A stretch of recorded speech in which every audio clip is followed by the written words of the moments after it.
Hello everyone, my name is Nitish Pandey and I'm here to discuss about your preparation strategy for HPPSC AE exam जो अभी हिमाचल प्रदेश जल शक्ति AE का paper होने वाला है। तो उसकी आप कैसे जो टाइम बचा हुआ है उस टाइम में इफ़ेक्टिवली प्रिपरेशन कर सकते हैं, वो बात एक बार हम लोग यहाँ पे डिस्कस करेंगे। ये आपके एग्ज़ाम का सिलेबस है, कुछ ये चीज़ें पूछी जाएंगी। आई होप कि आपके पास सिलेबस होगा, आपने डाउनलोड किया होगा। और कैसे, अब आपका एग्ज़ाम 15 तारीख को है तो करीब 20 दिन बचा हुआ है। 20 दिन में आप कैसे इफ़ेक्टिवली आप टाइम को यूटिलाइज़ कर सकते हो, इसकी हम बात करने वाले हैं। अब देखो, सिलेबस में तो बहुत कुछ मेंशन्ड है, लेकिन अगर आप बहुत डिटेल में सिलेबस को देखोगे तो पाओगे कि ये मोस्टली जो एक स्टैंडर्ड सिविल इंजीनियरिंग का सिलेबस है, ये वही सिलेबस है। इसमें लैंग्वेज पे मत जाइए, लिखने के लिए तो बहुत कुछ चीज़ें लिखी हुई हैं, पर ये एक स्टैंडर्ड सिविल इंजीनियरिंग का सिलेबस है। और ऑलमोस्ट हर जगह एई में थोड़ा प्लस या माइनस ऐसा ही सिलेबस होता है। कहीं पे थोड़ा कुछ एक्स्ट्रा हो जाता है, कहीं पे थोड़ा सा कुछ कट कर देते हैं, पर मोर ओवर बोल सकते हो कि ऑलमोस्ट ऐसा ही सिलेबस होता है। अब इस सिलेबस में देखो, 2 पार्ट में सिलेबस है। 2 पार्ट में मतलब आपका जो पेपर होगा, पेपर भी 2 पार्ट में होगा, पार्ट 1 एंड पार्ट 2। कुछ क्वेश्चंस पार्ट 1 में होंगे, कुछ क्वेश्चंस पार्ट 2 में होंगे। हो सकता है उन क्वेश्चंस के भी कुछ सब पार्ट्स हों, लेकिन मोस्टली जो ऐसे कन्वेंशनल पेपर्स होते हैं, रिटन पेपर होते हैं, तो उनमें all the questions are not compulsory, मतलब सारे के सारे आपको नहीं करने होते हैं। फर्स्ट पार्ट में कुछ लाइक 5 में से 4 करने होंगे या 6 में से 5 करने होंगे, समथिंग लाइक दैट। ऐसे सेकंड पार्ट में कुछ 5 में से 4 या फिर 6 में से 5, कुछ इस तरीके से क्वेश्चंस करने पड़ेंगे। तो कैसे आप प्रिपरेशन कर सकते हो, इसके लिए अगर आप सिलेबस को ऑब्जर्व करो तो बेसिकली आपको सिविल इंजीनियरिंग की प्रॉपर अंडरस्टैंडिंग होनी चाहिए। सिविल के सारे सब्जेक्ट्स इसमें मेंशन्ड है और वही आपको तैयारी करनी है। अगर हम नीचे से शुरू करें, क्योंकि ऊपर से थोड़ा जो सिलेबस है उसमें मैथमेटिक्स वगैरह है, तो पहले हम सिविल की ही बात करें तो देखो, सबसे नीचे जो है उसमें क्या है, तो हाइड्रो पावर इंजीनियरिंग। ये क्या है, हाइड्रोलिक मशीन्स है, इसको आप पढ़ते हो। Turbo machinery, hydro power development, ये सब चीज़ें आप पढ़ते हो। हाइड्रोलिक मशीन्स का बेसिकली पार्ट है ये, ठीक है। फिर ग्राउंड वाटर इंजीनियरिंग है। ये ग्राउंड वाटर इंजीनियरिंग, जैसे इसके अंदर देखो हाइड्रोलॉजिकल पैरामीटर्स हैं, water bearing properties of rock, type of aquifer, aquifer properties, permeability, या जो वेल हाइड्रोलिक्स है, ग्राउंड वाटर डेवलपमेंट, ये सब आप कवर करते हो। ग्राउंड वाटर इंजीनियरिंग का कुछ पोर्शन आप हाइड्रोलॉजी में कवर करते हो और कुछ पोर्शन आप इन्वायरमेंटल इंजीनियरिंग या फिर सॉइल मैकेनिक्स में करते हो। ये सारे टॉपिक्स आपके पढ़े हुए हैं। ग्राउंड वाटर की क्वालिटी के बारे में आप इन्वायरमेंटल इंजीनियरिंग में कवर करते हो। तो यहाँ पे देखो टॉपिक्स अलग अलग मेंशन किए गए हैं, तो इसको देख के डर नहीं जाना है कि ये इतना ज़्यादा सिलेबस है और कैसे तैयारी करेंगे। आपको बहुत ज़्यादा इस तरीके से फियर में आने की ज़रूरत नहीं है, क्योंकि ये सिलेबस इस तरीके से लिखा गया है। पर अगर आपने प्रॉपर क्लासेस की हुई हैं और अगर आपने प्रॉपर प्रिपरेशन की हुई है तो आपको नज़र आएगा कि ये सारा का सारा जो सिलेबस है, ये मोर और लेस सिविल इंजीनियरिंग का ही पार्ट है, पर अलग अलग जगह पे अलग अलग पार्ट्स को यहाँ पे मेंशन किया गया है। जैसे अब ये जो ग्राउंड वाटर इंजीनियरिंग है, तो इसका कुछ पोर्शन आप हाइड्रोलॉजी में करते हो, कुछ पोर्शन आप इसका इन्वायरमेंटल इंजीनियरिंग में करते हो। तो ये बेसिकली आपने कवर किया हुआ है, इसके आंसर्स आप कर सकते हो, ठीक है। इसके अलावा आप अगर और अच्छे से इफेक्टिवली प्रिपेयर करना चाहते हैं तो अभी जो बचे हुए दिन हैं उनमें कुछ जो प्रीवियस ऐसे एग्ज़ाम हुए हैं, प्रीवियस ईयर के जो क्वेश्चन पेपर्स हैं, या हो सके तो इंजीनियरिंग सर्विसेज के प्रीवियस ईयर के क्वेश्चंस आप देखिए, जो कन्वेंशनल रिटन सब्जेक्टिव पेपर हुए उनके, तो आपको एक आइडिया मिलेगा कि किस तरीके से क्वेश्चन पूछ सकता है और किस तरीके से आप अपनी प्रिपरेशन को और इफेक्टिव बना सकते हैं। देखिए, एक सबसे अच्छा तरीका इस वक्त यही है प्रिपरेशन करने का कि आप कॉन्सेप्ट को क्वेश्चंस के थ्रू करिए। मतलब ऐसा नहीं कि अंधा आप पढ़ ही रहे हो और क्वेश्चंस पे आप फोकस नहीं कर रहे हो। तो ज़्यादा इंपॉर्टेंट ये है कि कुछ प्रीवियस ईयर के जो ऐसे एग्ज़ाम्स हुए हैं, मेंस के जो पेपर हुए हैं, रिटन एग्ज़ाम, जैसे इंजीनियरिंग सर्विसेज का पेपर हुआ है, एसएससी जेई का पेपर हुआ है, या फिर जैसे राजस्थान एई का पेपर हुआ है, हरियाणा एई का पेपर हुआ है, या हिमाचल में ही एई के ऐसे मेंस के एग्ज़ाम्स हुए हैं, तो उनसे आप एक आइडिया ले सकते हो कि किस तरीके के क्वेश्चंस पूछते हैं और किस तरीके से बातें करते हैं। जो इंजीनियरिंग सर्विसेज का क्वेश्चन पेपर है या जो वो एग्ज़ाम है, वो काफ़ी एक स्टैंडर्ड है, मोर और लेस। अगर आप उसकी तैयारी करते हो तो सब कुछ चीज़ें ही कवर हो जाएंगी। अब 20 दिन में तो आप तैयारी कर नहीं पाओगे, पॉसिबल नहीं है। जो आपको तैयारी करनी थी वो आपने कर लिया है। अब इन 20 दिनों में आपको अपनी तैयारी को इफेक्टिवली, बोल सकते हो, समराइज़ करना है। आपको अपनी प्रिपरेशन को अब और सॉलिड करना है by you can say more and more focusing on the exam कि इस तरीके से क्वेश्चंस आने वाले हैं, इस तरीके से आप आंसर करने वाले हो। और हो सके तो चूंकि रिटन एग्जाम है तो आप आंसर लिखने की भी प्रैक्टिस करिए। नहीं तो कई बार क्या होता है कि बच्चों को आता रहता है पर उनको वर्ड्स नहीं मिलते हैं, उनको लिखने के लिए वर्ड्स नहीं मिलते हैं या उनकी लिखने की प्रैक्टिस नहीं होती है, तो वो जो टाइम होता है 3 आवर्स का एग्ज़ाम का, उस टाइम में वो सारे क्वेश्चन ही नहीं कर पाते हैं। और कर पाते हैं सारे क्वेश्चंस तो जो सही से लिखना चाहिए, जिस तरीके से लिखना चाहिए उस तरीके से चीज़ों को लिख नहीं पाते हैं। तो इसलिए कोशिश करिए कि लिख के ही चीज़ों को पढ़िए। फिर देखिए जैसे ये इन्वायरमेंटल इम्पैक्ट असेसमेंट है, तो ये भी आपने कहीं ना कहीं पढ़ा ही होगा, ये काफ़ी इंपॉर्टेंट टॉपिक है। इन्वायरमेंटल इंजीनियरिंग में शायद इसको आपने ना किया हो तो इन्वायरमेंटल साइंस में किया होगा। और इन्वायरमेंटल इम्पैक्ट असेसमेंट के बारे में भी आप कर सकते हो। थ्योरेटिकल ये टॉपिक है और इस पर कुछ ही स्टैंडर्ड सेट ऑफ क्वेश्चंस बनते हैं, 2-3 क्वेश्चन 4 क्वेश्चन आप उसको तैयार करोगे तो आप समझ जाओगे कि किस तरीके से EIA करा जाता है, EIA की प्रोसीजर क्या है, जो वो सब चीज़ों को आप अच्छे से देख सकते हो। ठीक है, EIA का मतलब क्या है। देन सॉलिड वेस्ट मैनेजमेंट, ये भी इन्वायरमेंटल इंजीनियरिंग में करते हो। अब अलग अलग टाइप के सॉलिड वेस्ट हैं, उनकी आप मैनेज करते हो, उनकी ट्रीटमेंट करते हो, तो ये इसके बारे में आप देख सकते हो। ये भी आपको सिविल इंजीनियरिंग में ये भी आपने कवर किया ही होगा। पर अभी क्या करना है आपको, इसके क्वेश्चंस आप देखोगे प्रीवियस ईयर क्या आए हुए हैं तो उससे आपको आइडिया मिल जाएगा, आपको कॉन्फिडेंस आ जाएगा कि आपको किस तरीके से प्रिपरेशन करनी है। सिमिलरली ये harbour, dock and tunnel engineering, ये भी आप ट्रांसपोर्टेशन इंजीनियरिंग में करते हो। ट्रांसपोर्टेशन इंजीनियरिंग में आप highway engineering, railway engineering, dock, tunnel and harbour plus airport engineering करते हो, ये सारा पोर्शन कवर करते हो। तो ये टनलिंग वगैरह ये भी आप कर सकते हो, जैसे मेथड्स ऑफ टनलिंग क्या है, सॉफ्ट सॉइल में मेथड्स ऑफ टनलिंग क्या है, हार्ड सॉइल में, कुछ ही बिल्कुल स्टैंडर्ड सेट ऑफ क्वेश्चंस होंगे जो आप प्रिपरेशन करके इसको तैयार कर सकते हो। डॉक और हार्बर के बारे में भी आप देख सकते हो। ठीक है, फिर उसके बाद अर्बन ट्रांसपोर्ट प्लानिंग है, ये भी ट्रांसपोर्टेशन इंजीनियरिंग का ही पार्ट है। आपने traffic volume engineering, traffic speed engineering, ये सब आपने पढ़ाई की होगी, ये सब आपने हाईवे में कवर किया होगा। देखिए ये सारी वही चीज़ें हैं, traffic regulation and control, traffic control devices, ये सब आपने किया होगा। तो अब करने का तरीका क्या है कि इसके कुछ क्वेश्चंस देखिए आप, तो आप समझ जाएंगे कि किस तरीके से आपको प्रिपरेशन करनी है, किन चीज़ों पे आपको ज़्यादा फोकस करना है। देखो मैं ये अज्यूम करके चल रहा हूँ कि आप प्रिपरेशन पहले से कर रहे हो, क्योंकि आने वाले 20 दिन में तुम्हें ये कवर नहीं कर पाओगे, पॉसिबल नहीं है। अगर तुमने जीरो से अभी स्टार्ट करना शुरू किया होगा तो इम्पॉसिबल है। सो मैं ये अज्यूम कर रहा हूँ कि आपने प्री का एग्ज़ाम दिया है, आपकी तैयारी है और आप मेंस के लिए सिलेक्टेड हो, तो आप कुछ इफ़ेक्टिवली उसी तरीके से बोल सकते हो अपनी प्रिपरेशन को आगे कंटिन्यू करना चाह रहे हो। ठीक है, पर्ट CPM, ये भी सारी चीज़ें आप कवर करते हो। पर्ट CPM भी आप देख सकते हो, ये सब आपके बोल सकते हो जो कैरिकुलम होता है उसमें कवर किया जाता है। Designing of hydraulic structure, reservoir planning या structures of permeable foundation, canal structures, earthen dam, gravity dam, ये सब आप इरिगेशन इंजीनियरिंग में कवर करते हो। तो ये सब चीज़ें भी आपको पता ही है, सिविल इंजीनियरिंग में कर सकते हो। ठीक है, फिर waste water treatment and management, ये भी आप इन्वायरमेंटल इंजीनियरिंग में कवर करते हो। रेलवेज एंड एयरपोर्ट्स, तो रेलवे इंजीनियरिंग पूरा टॉपिक ही करते हो आप 15-20-25 घंटे में जो भी आप करते होगे। एयरपोर्ट भी छोटा सा टॉपिक है, ये भी कर सकते हो आप। ठीक है, स्टील स्ट्रक्चर, ये सब्जेक्ट आपने किया ही होगा अपनी प्रिपरेशन में। हाईवे इंजीनियरिंग, ये भी काफ़ी इंपॉर्टेंट सब्जेक्ट है। देखो हाईवे इंजीनियरिंग यहाँ पे भी लिखा हुआ है और कुछ हाईवे इंजीनियरिंग का पार्ट इधर भी इन्होंने कवर किया हुआ है, ये अर्बन ट्रांसपोर्ट प्लानिंग। तो ये ऐसा नहीं कि ये कुछ अलग है, ये भी हाईवे इंजीनियरिंग का ही पोर्शन है या ट्रांसपोर्टेशन इंजीनियरिंग का ही पोर्शन है जो आपने कवर किया होगा। फिर अगर आप देखो तो ऐसे ही ये फाउंडेशन इंजीनियरिंग है, फाउंडेशन इंजीनियरिंग भी आप सॉइल मैकेनिक्स और फाउंडेशन इंजीनियरिंग करते ही हो, तो ये सारी चीज़ें भी आपने की होंगी। अर्थ प्रेशर, शीट पाइल्स वगैरह और फाउंडेशंस वगैरह, शैलो एंड डीप फाउंडेशंस, ये सारी चीज़ें आपने कवर की होंगी, ये सब भी आप अच्छे से कवर कर सकते हो। वाटर सप्लाई ट्रीटमेंट, ये environmental engineering, raw water engineering का पार्ट है, ये भी आपने किया होगा। RCC, one of the very important topics for mains exam, इस पे क्वेश्चन 1-2 डिज़ाइन का आ सकता है, तो ये भी आपने कवर किया ही होगा। एयर पोल्यूशन कंट्रोल, ये भी इन्वायरमेंटल इंजीनियरिंग में किए होंगे, पर हो सकता है कि आपने कंट्रोल डिवाइसेज को अच्छे से ना देखा हो, तो इसके बारे में थोड़ा देख लेना कि अलग अलग कंट्रोल डिवाइसेज कैसे हैं, उनका वर्किंग कैसे होता है, कि उनकी इफिशियंसी कैसे होती है, कब कौन सी कंडीशंस में क्या यूज़ करते हैं। अलग अलग डिवाइसेज हैं, जैसे ग्रेविटी सेटलिंग चैम्बर्स हो सकते हैं, या फिर साइक्लोन प्रेसिपिटेटर्स हो सकते हैं, या फिर फर्दर मोर इलेक्ट्रोस्टैटिक प्रेसिपिटेटर्स हो सकते हैं, या फिर फैब्रिक फिल्टर्स हो सकते हैं, या फिर वेट स्क्रबर या you can say spray towers हो सकते हैं, या फिर कुछ एड्जॉर्बेंट्स या एब्जॉर्बेंट्स होते हैं गैसियस पॉल्यूटेंट्स को रिमूव करने के लिए, तो ये चीज़ें भी आप कवर कर सकते हो। फिर से इसको पढ़ने का तरीका क्या है कि आप एक बार एग्जाम के क्वेश्चंस देखो कि मेंस में किस तरीके से क्वेश्चन पूछता है, ये थ्योरेटिकल पोर्शन है, तो आप अच्छे से इफेक्टिवली अपनी प्रिपरेशन को आगे कंटिन्यू कर सकते हो। देन डिजास्टर मैनेजमेंट, ये understanding of disaster management cycle and framework, application, science and technology of disaster management.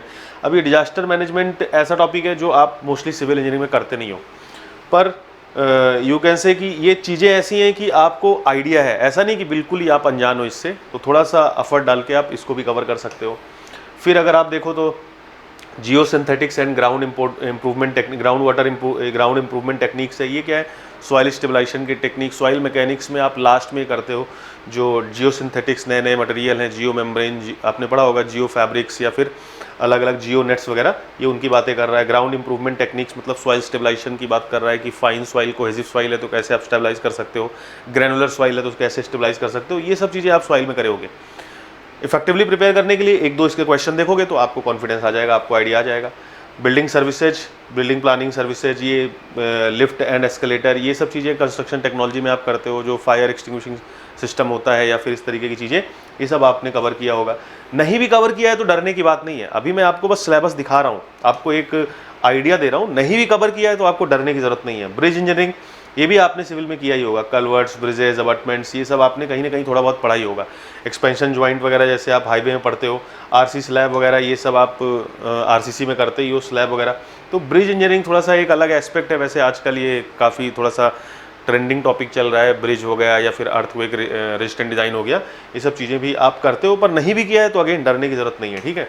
Earthquake resistant design of structure, ये मोस्ट प्रोबेबली आपने आरसीसी में किया होगा, या नहीं भी किया है तो इसमें कोड मेंशन्ड है। इस कोड का थोड़ा सा आप एक बार आइडिया ले लो और देखो कि प्रीवियस ईयर इसके कैसे क्वेश्चंस आए हुए हैं इस टॉपिक से, तो आपको कॉन्फिडेंस आ जाएगा। फिर जीआईएस एंड रिमोट सेंसिंग है, ये सर्वे का पार्ट है, ये भी आपने कवर किया होगा। बिल्डिंग मटेरियल एंड कंस्ट्रक्शन, ये पूरा आपने टॉपिक कवर किया ही होगा। बिल्डिंग मटेरियल एंड कंस्ट्रक्शन ये काफ़ी इंपॉर्टेंट पोर्शन है। अब जैसे अभी हिमुडा का पेपर हुआ था तो उसमें बीएमसी से कोई क्वेश्चन नहीं आया, तो ये आप एक्सपेक्ट नहीं कर सकते हो कि सारे टॉपिक से क्वेश्चन आई है। ये तो एग्जामिनर पे डिपेंड करता है ना, वो कुछ भी पूछ सकता है। पर मोस्टली बीएमसी से क्वेश्चन एक दो पूछ लेगा, वो कंक्रीट के बारे में या फिर कुछ इधर उधर एग्रीगेट्स वगैरह के बारे में, ये सब क्वेश्चंस बनते हैं नॉर्मली जो पूछता है। सॉइल मैकेनिक्स आपने कवर किया ही है, ठीक है। वाटर रिसोर्स इंजीनियरिंग, ये भी आपने किया ही है। ये वाटर रिसोर्स इंजीनियरिंग मतलब ये हाइड्रोलॉजी और इरिगेशन कंबाइंड है। कुछ चीज़ें इसमें हाइड्रोलॉजी में आपने पढ़ा हुआ है, कुछ चीज़ें इरिगेशन में पढ़ा हुआ है, कुछ चीज़ें आपने ओपन चैनल फ्लो में पढ़ा हुआ है। तो ये टॉपिक अलग से लिखा हुआ है, इससे देख के नहीं डर जाना है, ये चीज़ें आपने कवर की हुई हैं। इसके जब आप एक एक 1 बाय 1 टॉपिक्स पढ़ेंगे और आप प्रीवियस ईयर क्वेश्चंस देखेंगे तो आपको आइडिया लग जाएगा। Then surveying and quantity surveying, ये भी आप कवर करते ही हो। Then engineering geology and rock mechanics, again इसको आप कवर करते हो। ये कुछ पोर्शन इसका आप सॉइल में कवर करते हो, कुछ पोर्शन आप इसका बिल्डिंग मटेरियल में कवर कर सकते हो, कुछ पोर्शन आप इसका हाइड्रोलॉजी में या इरिगेशन में कवर करते हो। तो ये सब चीज़ें भी आपने कवर किया है। नहीं भी किया है, डोंट नीड टू वरी, आपको डरने की जरूरत नहीं है, ठीक है। फ्लूइड मैकेनिक्स आपने कवर किया ही होगा अगर तैयारी कर रहे हैं तो। अब इंजीनियरिंग केमिस्ट्री देखो, ये देख के आपको अटपटा सा लग रहा है केमिस्ट्री, पर ये भी आपने टॉपिक्स किए हैं। देखो जैसे एनवायरमेंटल साइंस जो है, specifications of domestic and industrial water, ये क्या है? Water quality. देखो BOD, COD, air quality standard, air pollution, तो ये सब आपने कवर किया ही होगा। जो नेशनल एयर क्वालिटी स्टैंडर्ड्स वगैरह हैं, ये सब आपने किया ही होगा। ये आपने सिविल में करा है, बस ये टॉपिक अलग नाम से मेंशन्ड है, पर आपने इसको किया होगा। अब जैसे ये देखो अप्लाइड मैकेनिक्स, तो देखो bending stresses in beam, rigid body principle, impulse momentum equation, simple stress and strain, ये सब भी आपने कवर किया ही है। मैकेनिक्स आपने किया ही होगा, तो ये नाम से आपको डरना नहीं है, ये पोर्शंस आपने कवर किए ही होंगे। इंजीनियरिंग फिजिक्स प्रोबेबली आपने नहीं कवर किया होगा, क्योंकि ये सेमीकंडक्टर वगैरह सिविल में आप कहीं नहीं पढ़ते हो, तो इसको आप छोड़ भी सकते हो। 100% आप पढ़ नहीं सकते हो और 100% से वो क्वेश्चन पूछेगा भी नहीं और 100% आपको आंसर भी नहीं करना है। ना तो 100 में 100 नंबर किसी का आता है, कट ऑफ 100 में 100 नहीं जाता है, तो ये आप छोड़ भी सकते हो। आपके जैसे ही सारे और भी स्टूडेंट्स हैं, ऐसा नहीं कि सबने इसको करके ही एग्जाम की प्रिपरेशन की है, इसको करा ही होगा। तो इतना जब ज़्यादा सिलेबस है तो आप उन चीज़ों पे फोकस करो जो कोर टॉपिक हैं, जिससे आप ज़्यादा स्कोर कर सकते हो।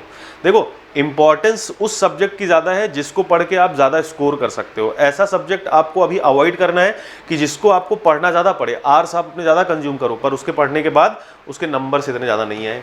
फिर देखो ये इंजीनियरिंग ग्राफिक्स, ये भी आप छोड़ ही सकते हो, या अगर आप करना चाहो तो इंजीनियरिंग ड्राइंग वगैरह का पार्ट है, थोड़ा बहुत अगर आपको आइडिया हो, आपको इंटरेस्ट है तो कर सकते हैं। फिर इधर देखिए अगला एक टॉपिक है, दिस इज इंजीनियरिंग मैथमेटिक्स, तो ये आपको करना पड़ेगा। इंजीनियरिंग मैथमेटिक्स भी आपने किया होगा। अगर आप इंस्टीट्यूट का जो रिकॉर्डिंग है या बोल सकते हो जो कैरिकुलम है उसको देखोगे तो आपको ऑलमोस्ट सारे टॉपिक्स पे कुछ ना कुछ कंटेंट मिल जाएगा। इनफैक्ट डिटेल में कंटेंट मिल जाएगा, कुछ ना कुछ आपको सब पे मिल ही जाएगा। अब इतना दिखाने का मतलब मेरा क्या है, इतना समझाने का मतलब मेरा क्या है, मैं ये कहना चाह रहा हूँ कि आप उन चीज़ों पे बहुत ज़्यादा अपना इस वक्त एफर्ट और एनर्जी वेस्ट मत करिए जिन चीज़ों को करने के बाद हो सकता है आपको उतना ज़्यादा फल ना मिले, उतना ज़्यादा रिजल्ट ना मिले, हो सकता है उससे क्वेश्चंस आए, हो सकता है ना आए। तो रादर आप उन चीज़ों पे फोकस करिए जो चीज़ें आप जान रहे हो कि ये आती आती इंपॉर्टेंट है, ठीक है। जो सिविल इंजीनियरिंग में आप करते हो प्रॉपर तैयारी, जैसे अगर आपने आरसीसी पढ़ लिया है, स्टील पढ़ लिया है, सोम कर लिया है, स्ट्रक्चर कर लिया है, बिल्डिंग मटेरियल्स कर लिया है, सॉइल कर लिया है, या फिर फाउंडेशन कर लिया है, या फिर आपने अगर फ्लूइड मैकेनिक्स कर लिया है, इन्वायरमेंटल इंजीनियरिंग कर लिया है, raw water engineering, waste water engineering, pollution वाला पार्ट कर लिया है, सर्वेइंग कर लिया है आपने, मतलब जो जनरली आप सिविल इंजीनियरिंग में करते हो, अगर आपने उसकी प्रॉपर प्रिपरेशन कर ली है तो ये सारे टॉपिक्स आपके तैयार हो जाएंगे। ये सारे टॉपिक्स से आप जो क्वेश्चंस बनते हैं उन क्वेश्चंस को आप आंसर कर सकते हो। तो मेरा कहने का मतलब ये है कि आपको इधर उधर बहुत परेशान होने की इस वक्त ज़रूरत नहीं है। You need to focus on what you have already done, और आपको फोकस करना है कि आप कैसे अपने रिजल्ट को मैक्सिमाइज कर सकते हो जो आपके पास है अवेलेबल रिसोर्सेज उनसे ही। जो ये एक्स्ट्रा टॉपिक्स हैं ये बाकी लोगों के लिए भी एक्स्ट्रा है, ऐसा नहीं कि केवल आपके लिए एक्स्ट्रा है। तो अगर आप इनसे नहीं कर पा रहे हो तो बाकी लोग भी आप ये एक्सपेक्ट कर सकते हो कि नहीं कर पाएंगे। तो और अगर आप इनके पीछे अभी जाओगे, इनके पीछे लग जाओगे, तो हो सकता है कि बाकी चीज़ें आपकी मिस हो जाएं, और वो ज़्यादा इंपॉर्टेंट है। इस वक्त सोम करना या सॉइल करना या you can say environmental engineering करना या फिर आरसीसी करना ज़्यादा इंपॉर्टेंट है rather than doing this physics and all this things. बनेगा भी एक आध क्वेश्चन तो आपके पास ऑप्शन होगा, आप उसको छोड़ सकते हो, या एक आध क्वेश्चन आप छोड़ भी दोगे तो कुछ नहीं हो जाएगा। और फिलहाल मैं बता रहा हूँ आप छोड़ोगे नहीं, क्योंकि जो क्वेश्चन आएगा लिखने वाला, तो आपने जब इतनी तैयारी की है, सिविल इंजीनियरिंग आपने अच्छे से किया हुआ है, तो ये सारी चीज़ें आपने कुछ ना कुछ कहीं ना कहीं करा ही हुआ है, आप इनको भी आंसर कर सकते हो। तो ये कहने का मेरा मतलब ये है कि अभी जो 20 दिन बचे हुए हैं उसमें सबसे अच्छा तरीका तो यही है कि जो आपने सिविल इंजीनियरिंग की प्रिपरेशन किया है, जो इंस्टीट्यूट में आपको प्रिपरेशन कराई जाती है, उसी पे आप फोकस करिए, उन चीज़ों को रिवाइज करिए और लिखने की प्रैक्टिस करिए। क्वेश्चंस देखिए पीछे क्या आए हुए हैं, इंजीनियरिंग सर्विसेज में क्वेश्चंस कैसे आए हुए हैं, मेंस में किस तरीके के क्वेश्चंस पूछता है, और उस तरीके से आप अपनी प्रिपरेशन को थोड़ा इफेक्टिवली कंटिन्यू कर सकते हैं। और इसके लिए आप लिखने की प्रैक्टिस करिए, जो क्वेश्चंस हैं उनको आप बोल सकते हो लिमिटेड टाइम में करने की कोशिश करिए कि आप जल्दी से कितने अच्छे से आप आंसर को लिख सकते हो। और कन्वेंशनल आंसर राइटिंग भी एक आर्ट है, थोड़ा सा उस पर वर्क करिए आप कि कैसे आप ज़्यादा से ज़्यादा नंबर ले सकते हैं। तो ये चीज़ें सिलेबस जो है ये बोल सकते हैं आपकी वही सिविल इंजीनियरिंग वाला ही पार्ट है, इन्होंने इस तरीके से अलग अलग उसको टॉपिक्स में डिवाइड कर दिया है। कुछ टॉपिक्स एक दो एक्स्ट्रा हैं, पर मोस्ट ऑफ द थिंग्स आप सिविल इंजीनियरिंग में कवर करते ही हो। और प्रीवियस ईयर के कुछ क्वेश्चंस जब आप करोगे और इन टॉपिक्स के ढूंढ के जब आप क्वेश्चंस करोगे तो आपको एक बेहतर आइडिया लग जाएगा किस तरीके से आपको प्रिपरेशन करनी है। जैसे अभी अर्बन डेवलपमेंट अथॉरिटी वाला पेपर आया था, तो वो पेपर देखिए, उसमें भी ऐसे ही सारे टॉपिक्स यही मेंशन थे, पर जो क्वेश्चन पेपर आया था वो कोर सिविल से ही आया था, क्योंकि सिविल इंजीनियरिंग एई का एग्जाम है, तो सिविल एई के ही क्वेश्चंस आएंगे। टॉपिक्स ये जो मेंशन है अलग अलग नेम से, ये भी सिविल के ही टॉपिक्स हैं। जो एक्स्ट्रा आपको नजर आ रहा है, अगर आप उसको छोड़ भी देते हो तो कुछ ज़्यादा फर्क नहीं पड़ने वाला है। अब अगर आपके पास टाइम है, अगर आपने बहुत अच्छी प्रिपरेशन कर रखी है, आपके पास अभी टाइम है कि आप 20 दिन में सारी चीज़ें कवर करना चाहते हैं, तो इन टॉपिक्स को भी आप इधर उधर से थोड़ा देख सकते हो।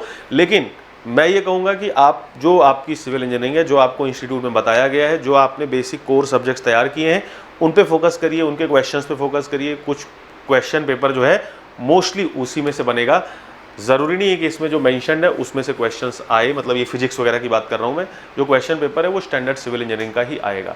और ये भी ज़रूरी नहीं है कि तुमने बिल्डिंग मटेरियल पढ़ा हुआ है और बिल्डिंग मटेरियल आ ही जाए। जैसे पिछला जो अर्बन डेवलपमेंट अथॉरिटी का पेपर था उसमें बिल्डिंग मटेरियल नहीं था, इसका मतलब ये नहीं कि वो पेपर मुश्किल था, वो पेपर नॉर्मल पेपर था। नॉर्मल कहने का मतलब ना तो कुछ इधर उधर की बहुत ज़्यादा बातें की थी, ना तो कुछ बहुत ज़्यादा आसान जेई लेवल की बातें की थी। एई का पेपर है, एई की तैयारी कर रहे हो आप, तो स्टैंडर्ड एई का पेपर था।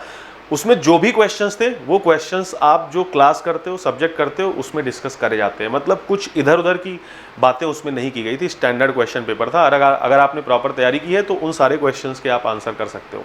हाँ, थोड़ा सा इधर उधर क्वेश्चंस हैं, वो आपको इसलिए लग रहा है क्योंकि आपने मेंस की प्रिपरेशन नहीं की, आपने उस तरीके से क्वेश्चन सॉल्व नहीं किए। अगर आप करोगे तो क्वेश्चंस उसमें आसान ही थे मेरे ख्याल से। तो वो क्वेश्चन पेपर ऐसा था कि जिसने अच्छे से तैयारी की होगी उसने सारे अटेम्प्ट्स किए होंगे, प्रॉपर तरीके से अटेम्प्ट्स किए होंगे।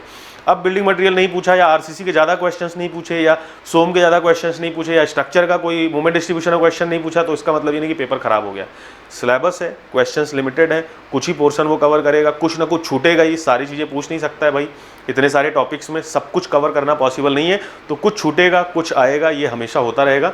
आपको अपनी इफेक्टिव प्रिपरेशन करने के लिए इधर उधर भटकने की जरूरत नहीं है। इस वक्त आप राइटिंग प्रैक्टिस करिए, इस वक्त आप क्वेश्चन के आंसर की प्रैक्टिस करिए और जो आपने ऑलरेडी कर रखा है सिविल इंजीनियरिंग में उन्हीं चीज़ों पे फोकस करने की कोशिश करिए। अब आपने जब प्रिपरेशन करी है तो वो ऑब्जेक्टिव और कन्वेंशनल दोनों को माइंड में लेके, दोनों को ध्यान में रख के आपने प्रिपरेशन की है। तो ये जो क्वेश्चन पेपर है, अब थोड़ा 20 दिन में आप इसको डेडिकेट करो, मतलब कुछ कन्वेंशनल क्वेश्चंस देखो कि इन टॉपिक्स पे कैसे क्वेश्चंस आते हैं, आप कैसे आंसर कर सकते हो।